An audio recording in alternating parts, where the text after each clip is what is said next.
አንድ አባት ለልጁ ከነገረው መሃል ዚህም ከረጅም ዓመት በፊት የገዛኋት ቮልስዋገን አለችኝ። ልጄ በትንሽ 50 እና ከዛ በላይ ዓመት ይሆናታል።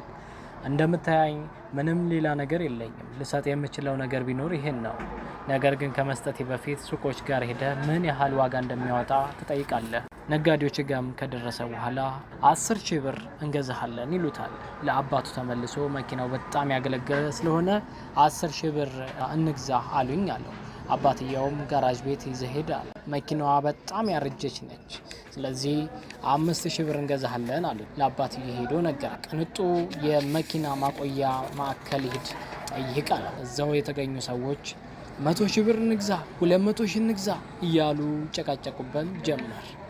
ምክንያታቸው ደግሞ ይህ መኪና ሊገኝ የማይችል ተፈላጊ መኪና ስለነበር ነው። አባትየውም ለልጁ እንዲህ ሲል ይነግረዋል። ልጄ እንድትገነዘብ የሚፈልገው ነገር ቢኖር በትክክለኛ ቦታና በትክክለኛ መንገድ ተደናቂ ሁን።